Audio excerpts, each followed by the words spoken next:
The story of Overwatch began just like any Blizzard story, with Chris Metzen, the greatest bard of our time, travelling to the top of a mountain in the Himalayas, where the baby Jesus handed him 2 stone tablets with the basis of the lore inscribed upon them. Upon returning to Blizzard HQ, Metzen then deciphered the angelic writing, and lo, Overwatch was born. Overwatch was a team of extraordinary people, so called because of their collective dislike for wearable timepieces. Rumours have circulated that it's also because they watched over people, but I ask you this, have you ever seen any of them wearing a watch?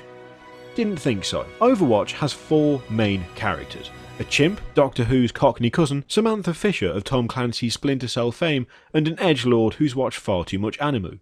These 4 characters are the face of the game, and it's not hard to see why when we examine them in closer detail. The chimp is known as Winston, and not many people know that he's actually named after Winston Churchill, the great Prime Minister who saw Britain through World War II.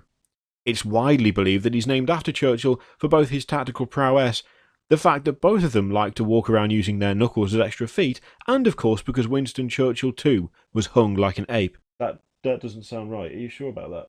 Despite being born a chimp, Winston has so far successfully invented a device that prevents Tracer from posing in a certain way, created a gun that indiscriminately shoots lightning everywhere, and has given himself the ability to fly short distances. He also gets incredibly angry and flies into a rage when people step on his glasses, which makes him sound more like a liability than an asset to me, but there you go. Winston is best friends with Tracer, a relative of Doctor Who. Brilliant! Who got lost in time with only a small television and the film Mary Poppins for company.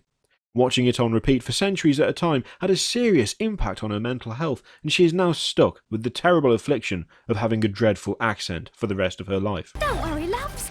Cavalry's here. Keeping Tracer anchored to this timeline is quite the tricky proposition, as the TARDIS keeps attempting to pull her back. To aid her in this, Winston designed a special anchor that is made out of light that sits in her chest, which allows her to jump all over the place like a hyperactive puppy. This makes her both incredibly hard to shoot and very capable of annoying her opponents as she shouts at people with her Dick Van Dyke voice. Psst, what are you looking at? The mystery light also powers her guns, which fire deadly sparkles. Sadly, the light itself breaks frequently, with Winston unable to work out what's going on.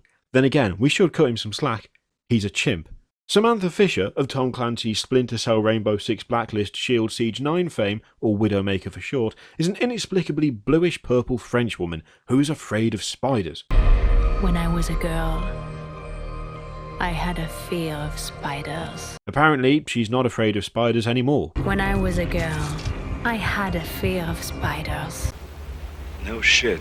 She left Overwatch when Tracer got a bit handsy and has merely been shooting people for no discernible reason ever since. She carries a gun which can't decide whether it's an assault or sniper rifle, a grappling hook for that authentic spy feel, and a mine that spits purple goop at you. Oh, and she can see through walls with her HTC Vive thing, which makes it incredibly embarrassing when she gets shot. Really, she should see that stuff coming. Finally, we have Reaper, Lord of the Trenchcoats and King of Disposable Weaponry. Reaper used to be a black guy until he put on a white mask, much like Michael Jackson, although this was after dying and then being resurrected, so not really like Michael Jackson at all.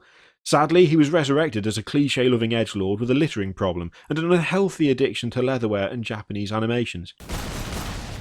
Yes. He too was part of Overwatch until he wasn't, because of jealousy or something. His hobbies include telling people to die,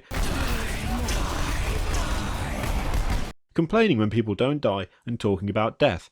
He is the life and soul of the after-funeral party, or at least he would be if he was ever invited to a funeral. Or a party.